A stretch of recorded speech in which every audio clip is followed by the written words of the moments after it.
What About Vietnam? A podcast with Gary Newsom. The series where Curry talks with travellers about their experiences and adventures. Find out more about Vietnam from the people who have actually been there. What about Vietnam? Whether it's adventure, exploring the culture and cuisine, shopping, or just soaking up the sun. Let Carrie and her travellers pave the way for a magical holiday in Vietnam. What about Vietnam?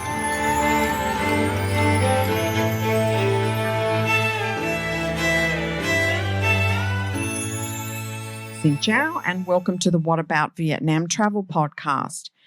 One of the questions that comes up quite a bit is Vietnam a wellness destination? Now, in the past, and I'm talking prior to COVID, this would have been a bit hard for me to answer.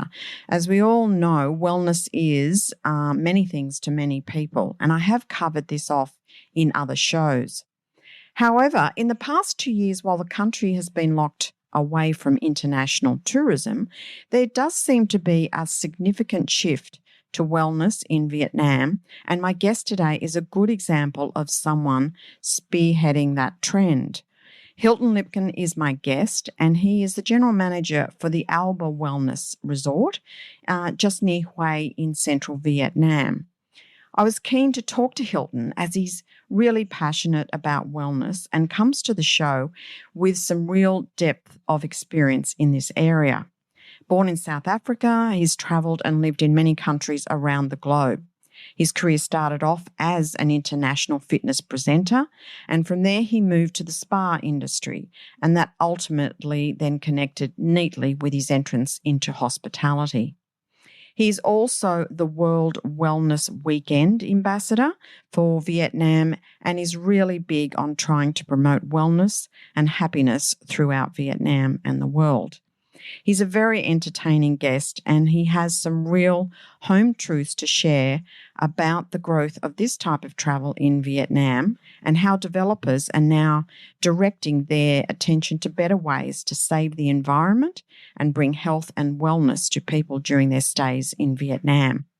I think for people who are looking for a new and interesting wellness destination, one that offers beautiful culture, people, nature, quality food, and sustainable practices designed to preserve the environment, you're going to get a lot out of this show. Please welcome Hylton to the program.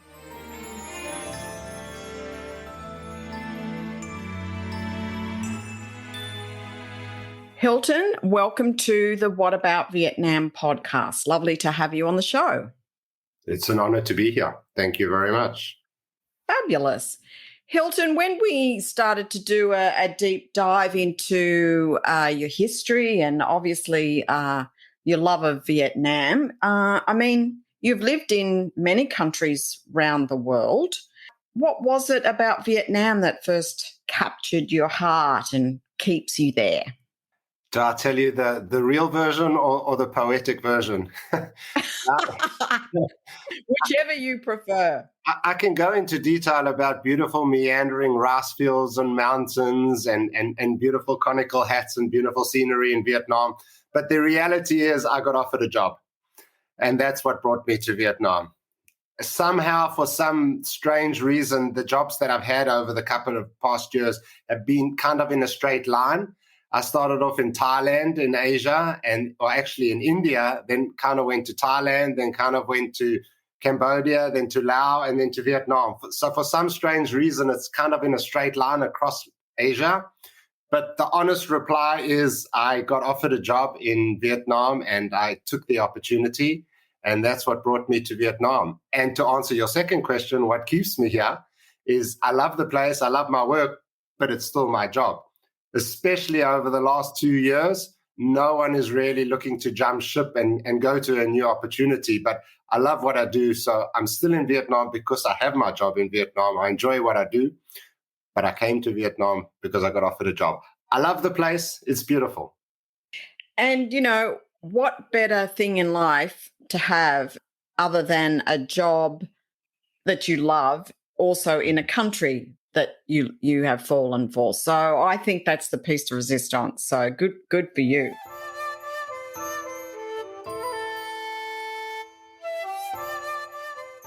an international fitness presenter. I'd like to know just a little bit more about that and maybe how you've applied that knowledge and that background experience into your job and into your role in Vietnam. Yes, I've always been involved in fitness. I've always been very interested in fitness, and I started my fitness career as a presenter when I was living in South Africa, where I was born. And I traveled immensely around the world presenting fitness programs and fitness education programs and working with different associations and groups all over the world. Nothing to do with hospitality, nothing to do with spas, but that was definitely a fantastic grounding and rooting towards the fitness industry. Cutting a long story short, I landed up working in Hong Kong a couple of times at a fitness convention, which was mixed with the spa. They called it a spa and wellness convention in Hong Kong. And I kind of got introduced into the spa world from there. Another long story short, I got offered a job by a spa company. You may have heard of them, Mandara Spa, coming out of Asia and now actually run by the American counterparts, Steiner. And so that kind of introduced me to the hospitality and spa industry. So I worked for them for a couple of years, and that took me to a couple of countries around the world again. And then spa industry linked to hospitality industry. And then, again, long story short, I became a general manager of a hotel, a couple of hotels. And then, of course, with my wellness background, and today, wellness being quite a big, important part of hospitality, it really fits pretty well. At least I think it fits pretty well. And I know that speaking to investors or speaking to regional managers or directors or CEO, they don't always understand the value of a fitness center versus a beautiful, expensive bottle of wine on the table. And I think there's a big mix coming towards that now. So I think that I'm not saying I'm the best and I'm not saying I'm fantastic, but I think my background in wellness and going through this whole channel that I explained to you can definitely help me see the value of a fitness center versus a very expensive bottle of wine. Don't get me wrong, a beautiful bottle of wine, expensive bottle of wine is great.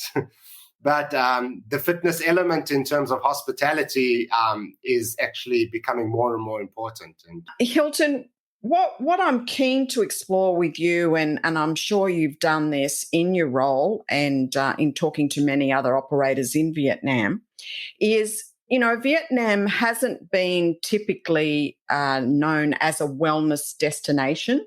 I'm sitting here in Australia and, over the years, probably Bali would have been the first pick for a wellness destination. But, over the couple of years now that I've been doing the podcast and talking to more people in wellness, I can see a definite shift in the landscape across hotels. I can see a shift in what people are wanting to present within their packages. They're wanting to include some elements of that. So tell us a little bit how you think Vietnam is shaping up as a wellness destination.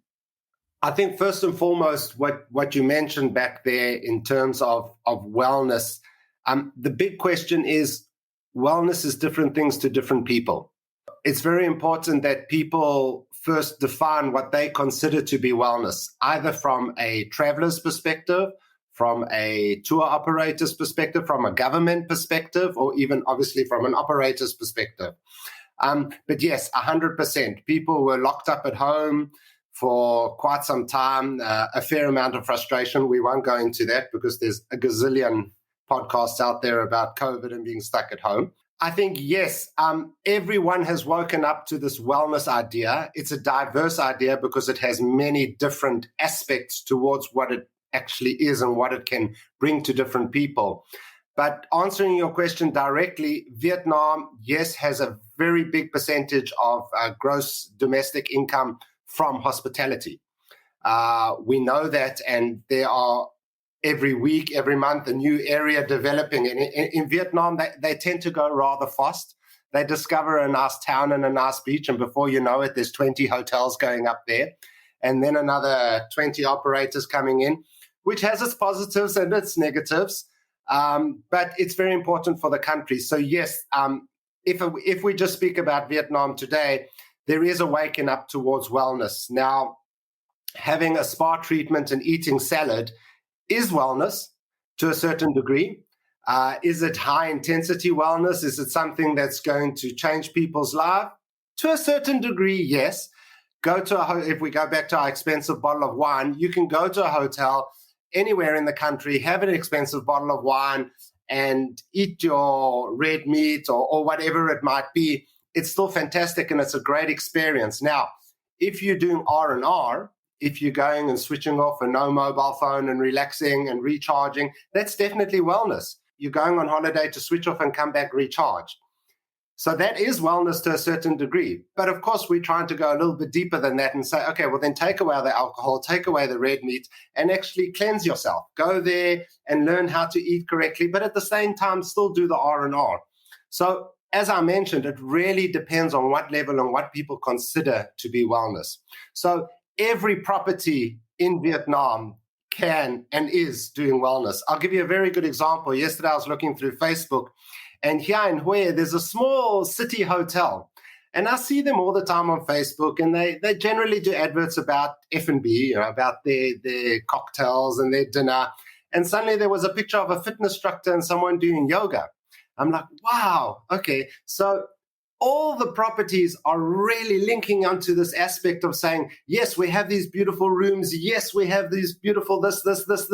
But suddenly you're seeing photos of good-looking people doing yoga poses. Suddenly you're seeing pictures of salads and not big steaks and chips and wine. So really there's a shift nationally in this country, and I won't speak about other countries because it is happening there as well, towards wholesomeness, towards being more healthy in your nutrition. The relaxation, I think, just comes into it because you're going to another place and you're discovering as well. But really, there is a very big shift towards people thinking about really how their well-being, how to be more healthy. Because where this really came in is the WHO couldn't stop talking about your immune system, about being healthy, about protecting yourself. And the statistics we saw internationally were the unhealthy, overweight people with problems were the ones who really, really suffered. And unfortunately, some of them passed away during COVID. So we all suddenly went, okay, we need this super boost. We need this magic pill. We need to all be healthy, which is fantastic for wellness and great for our industry. And we're going to have a much healthier, active, well-being population around the world. I guess the thing I want to just make sure that we're on the same page with, is there going to be more retreats? Is there going to be more, I don't want to use the word serious, but I mean in-depth mindfulness around this. That's probably what I want to get to in Vietnam. With all great intentions, I think sometimes the Vietnamese can kind of skip those processes a little bit. Very good point. Excellent point. And yes, the quick fix is obviously the easy way.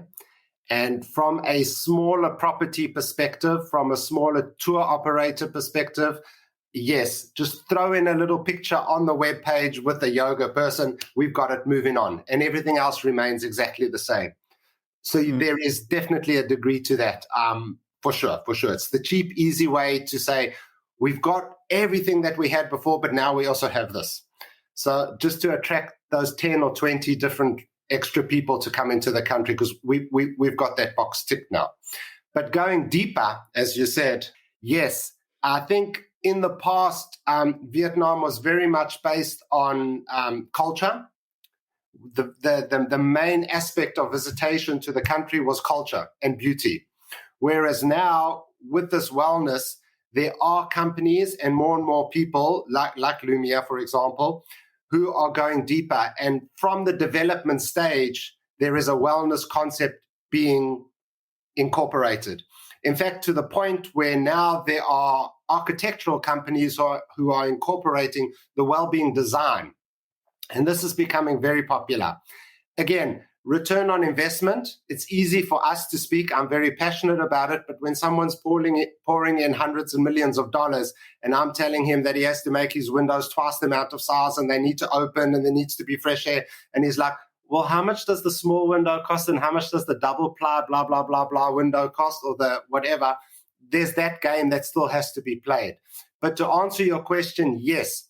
Before we used to talk about these big wellness sanctuaries in the States or in Thailand, very popular as well, and obviously up in Europe in the mountains, in the Alps and things like that. But Vietnam was never on that list. But now it is. Now we definitely have, personally, I don't want to blow my horn and say that my property is one of those, but definitely we consider ourselves as one of the more integrated wellness destinations in Vietnam. And we're not alone. You mentioned Michelle. I know she's working on an integrated wellness destination not far from us, and there are more and more. So to answer your question, yes, there's definitely more of an in-depth wellness destination coming in Vietnam, without a doubt. And that's comforting to hear, because, that philosophy of wellness, mindfulness and travel in this space, there's so many expectations to meet. I'm talking to travelers, and they're the ones that, drill down and just want to get down to, really what there is. And as we know, Vietnam does offer a diversity of beauty. I mean, I can go to Hoi An, and the first day I feel lifted just because of the color, because of the vibe, the energy, the lanterns, twilight. So I can get a sense of wellness just through their culture. But to go to the lengths that you're talking about, which I think is great. And, I know your property, and I want you to talk about your property, because I think it's a rich example. And certainly the direction I want to take with these podcasts is to be able to offer my travelers different options that are real, that, are told from the perspective of knowledge. And because you have that background, that's a real gift. Not every general manager of one of these locations would have your wellness background. So to me, that's a gold star automatically. So maybe talk to us a little bit about Alba and maybe a little bit about Hue, so people can get the combination of what they can experience at the Alba Wellness location. Okay, so now's my 5 minutes of pitching advertising. No. No, I don't want you pitching advertising. Okay, everybody, this is the story. There's only one place in Vietnam that you need to visit. No, okay, I'm joking. In central Vietnam, where we are in Hue, I think I'll do it the other way around. I'll explain a little bit about Hue and then go into Alba. So Hue is actually the imperial capital, was the imperial capital of Vietnam. So again, I had no idea about this. I knew about the North and the South. I knew about the Americans being involved. I think we all did, from Hollywood, basically, and a little bit in history if we delved. But beyond that, not much. And I found myself in Hue, which actually has this beautiful citadel, a very big palace, which was the home of the Emperor of Vietnam for many years. And they have really kept it as best as they can. So it's a fantastic historical relic that you find in the center of Vietnam. And everything around that is centered towards the citadel. So when you actually come into Hue, you find this place, and it's really a wow moment. It's, what is this? It's like the first time you see Buckingham Palace or something, wow. So that's really something different and something unique for this area. And then the city itself is very beautiful with the water landscapes. And actually people live inside the citadel. They have housing all around inside. So you just have these big castle walls. So it's actually very unique and very pretty. Then ourselves, Alba is actually about 30 kilometers out of the city. The reason we are there is there's hot springs that come out of the ground. So about 40 years ago, these hot springs were discovered. Well, actually, over 100 years ago, these hot springs were discovered.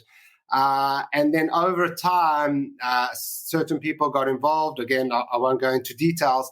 And the founder of Alba, Madame Chow, she bought or rented this area and said, I will develop these hot springs for the people.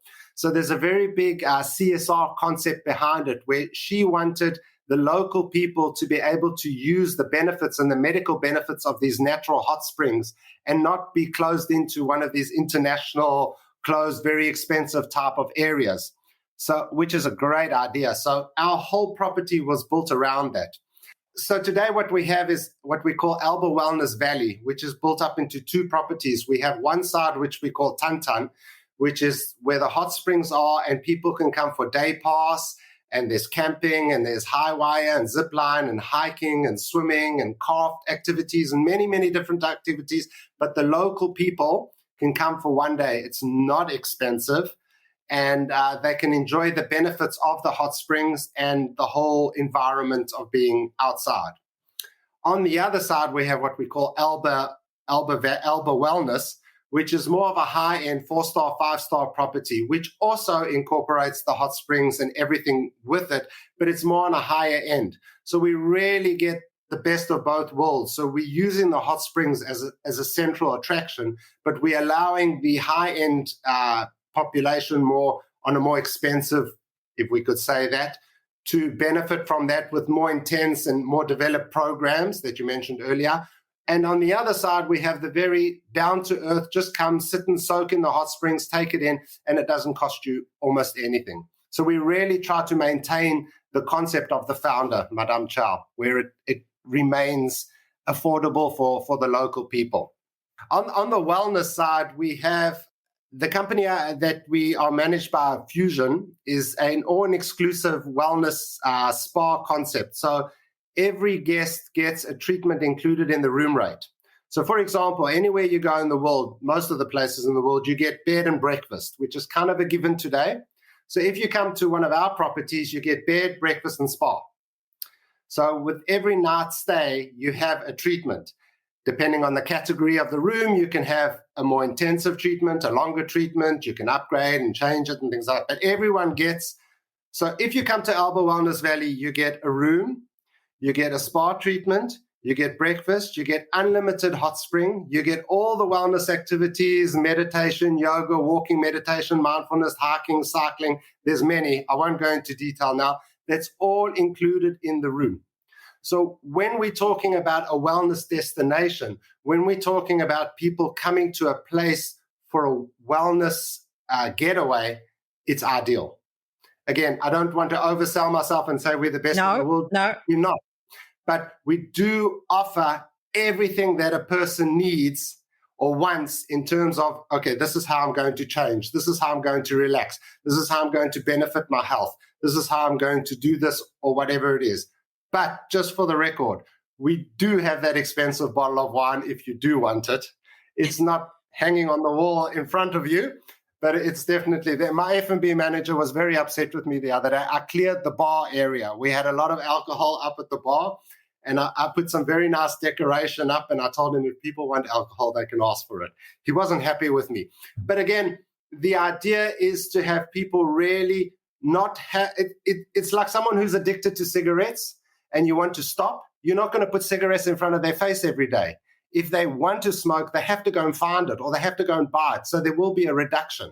So I'm not telling, I don't want the whole world to become healthy. And I don't want everyone to come to our property and go, oh my God, I'm just going to eat salad for 3 days and they're going to make me run up the mountain and it's not going to be a holiday. There is everything available. That's the sweet point with Alba, is it's available to you if you wish to take it up. But as you say, maybe not, put in your face, but sometimes, and I'll know, a group of girls will say, we should go on a retreat or something. And then one of the girls will say, I'm not going to go on a retreat and spend a fortune and drink tea for 3 days, So if we can look at a destination like Alba to have, the opportunity to expand on your wellness stay if you want it, or mix it up if you want it. I think that's the sweet point.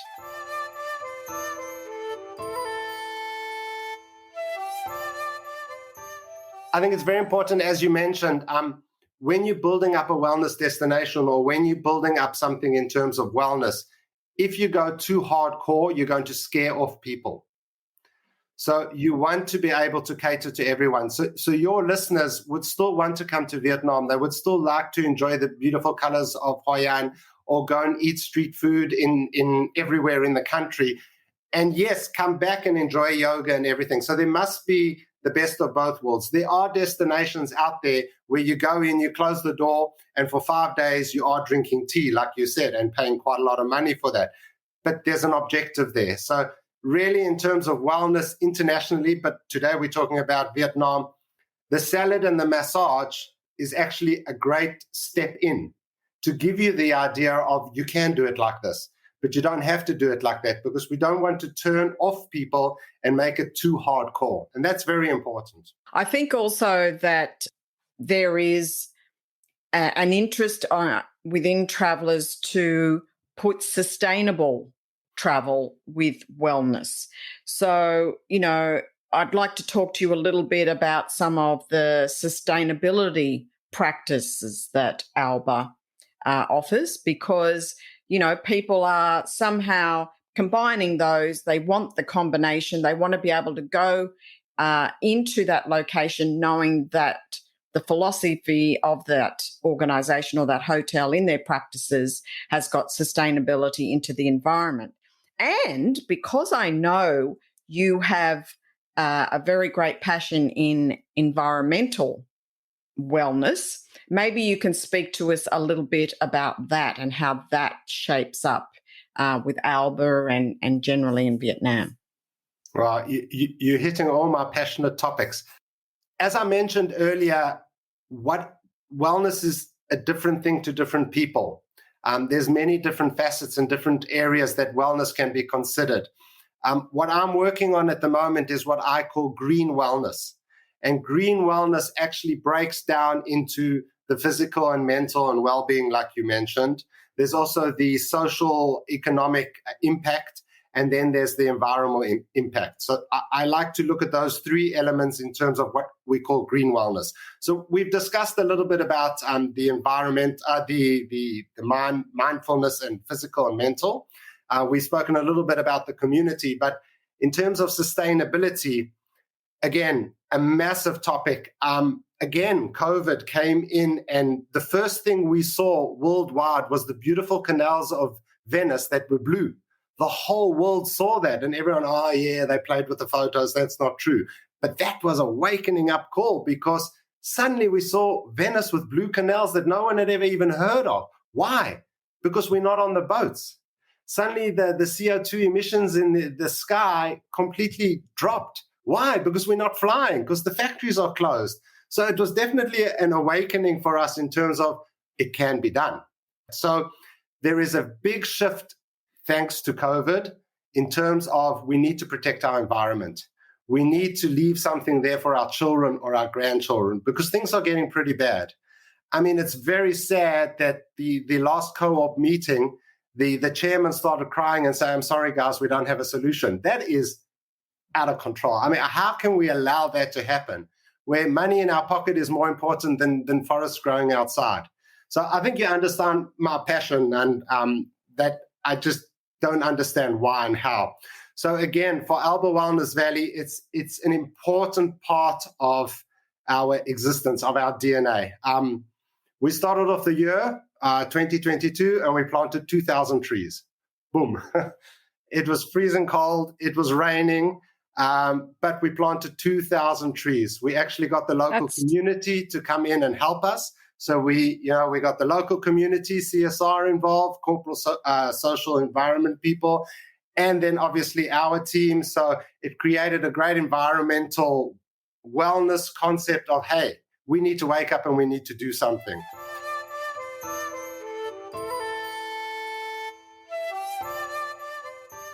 I'm working with some international groups at the moment, think tanks, very exciting. And we're coming up with different ways of how we can incorporate sustainability into hospitality, which is a very big topic at the moment. And, the plastic bottles in a room, I've just written an article that I hope to publish. that some of these 1,000 room properties in Las Vegas or wherever it may be in the world, even in China, have 2 plastic bottles in the room every day. They run 80% occupancy. Do the maths. It's hundreds and thousands of plastic bottles per month times 12 per year that are just one-use plastic. So again, there's a shift towards having sustainable glass bottles in the rooms. The days of the little plastic bottles in the showers, I know it's not good for the companies that used to make those or still do make those, but that's just not sustainable. Why can't we have a one big plastic container with small ceramics, fill them up and reuse? The RRR concept, reduce, reuse, and recycle. That's where it's got to be.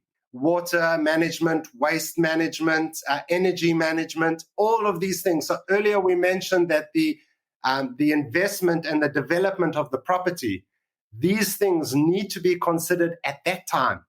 Now, as general managers or hotel operators, we're doing everything we can to convert ourselves to be in a more sustainable situation. But if in the beginning we said, hey, we're not going to use the grid electricity, we're going to invest an extra $100,000, but we're going to use solar, or we're going to do this, yes, it's going to cost more in the beginning, but generally there's a budget in the beginning. There's an investment budget. So throw that in then, and then electricity bills will come down. But from a marketing perspective, if you go out today and you say, we're off the grid and we're using solar energy, you actually get more awareness towards your property. Forget about the fact that you're saving money and you're saving the earth. There's a massive, not marketing, I suppose I could say marketing element to it. So sustainability is actually fashionable, and that's great.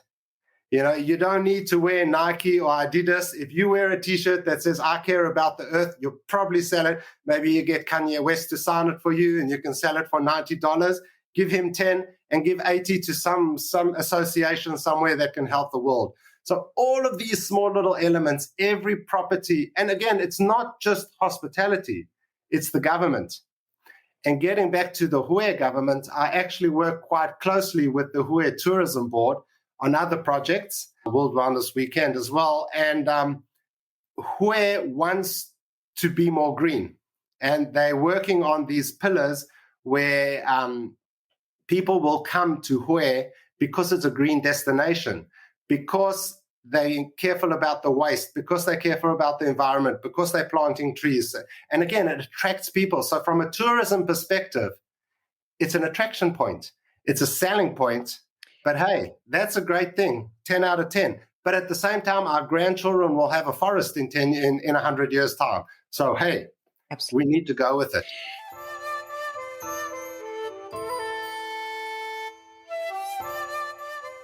I want to ask you, just as we finish up, because this was something that sounded rather interesting when we began talking a week or so ago. You said you are the ambassador of a wellness weekend. So maybe talk to us a little bit about that, as I'm sure my listeners would be interested to know. Okay, definitely. So we have an organization called World Wellness Weekend, WWW, and it doesn't mean World Wellness Web, it means World Wellness Weekend. But of course, we link to the idea. The idea behind World Wellness Weekend is that every year on one weekend in the year, it will be the 16, 17, and 18 of September this year, the whole world comes together to do wellness activities. And when I mean the whole world, last year we had 133 countries involved.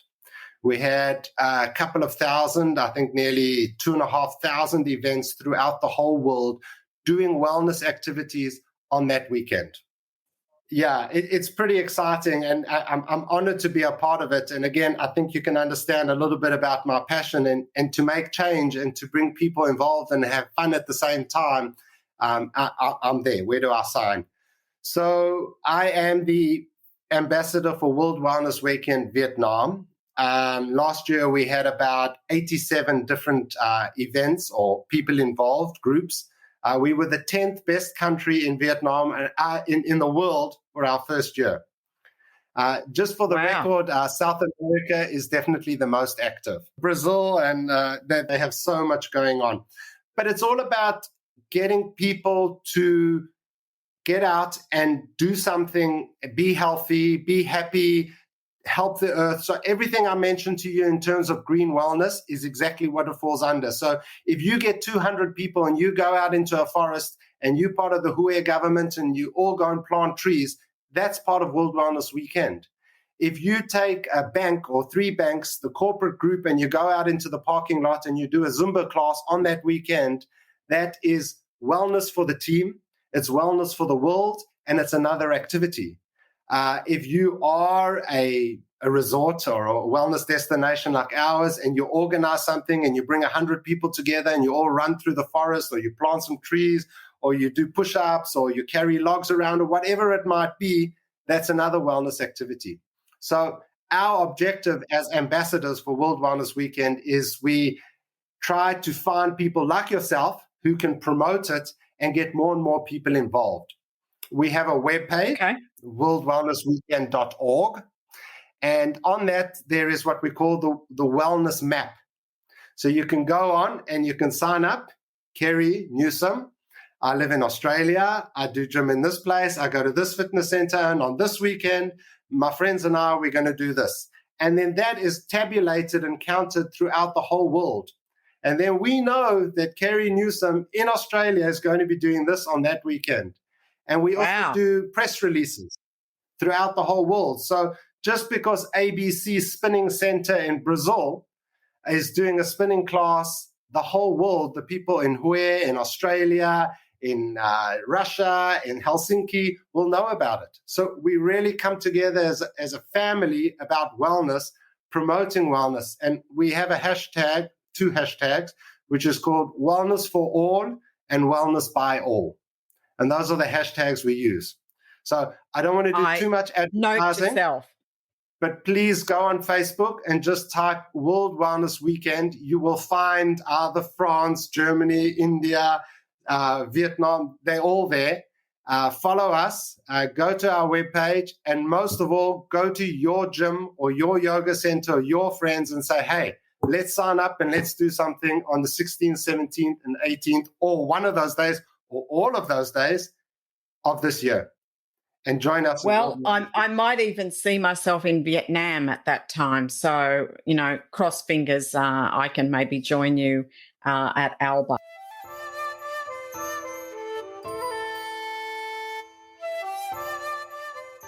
I think, as we've mentioned throughout this whole call, there's definitely a big development and a big growth in terms of wellness. So many of the properties that you do already know or that do advertise have a wellness influence that is coming in, definitely. There are more and more destinations. Da Nang, there's 1 or 2 properties in Da Nang that are very wellness orientated. You mentioned Hoi An. There are actually 1 or 2 in Hoi An as well, and obviously ourselves.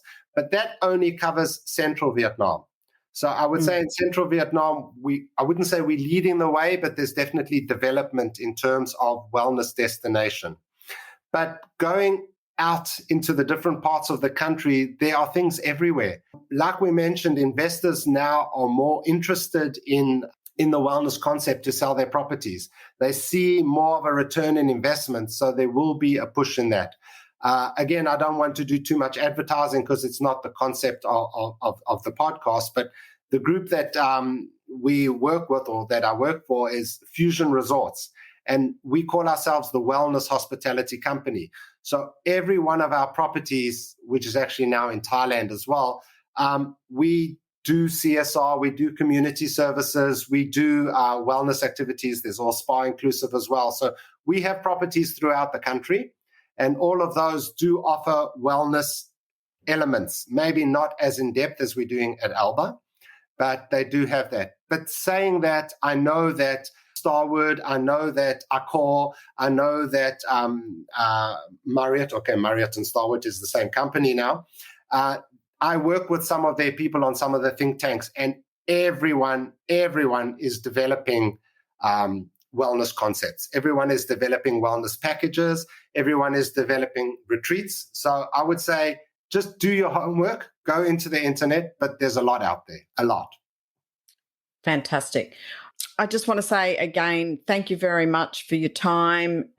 It's been great to chat about this, and I feel really good that we've got some depth going in Vietnam now, and I can see a lot of tourists seeking out these places in the future. So thanks very much again, Hylton. No, thank you. Thank you for listening. Check out the episode notes for more information. What about Vietnam? Don't forget to subscribe, rate and review, and stay tuned for more fun adventures in Vietnam.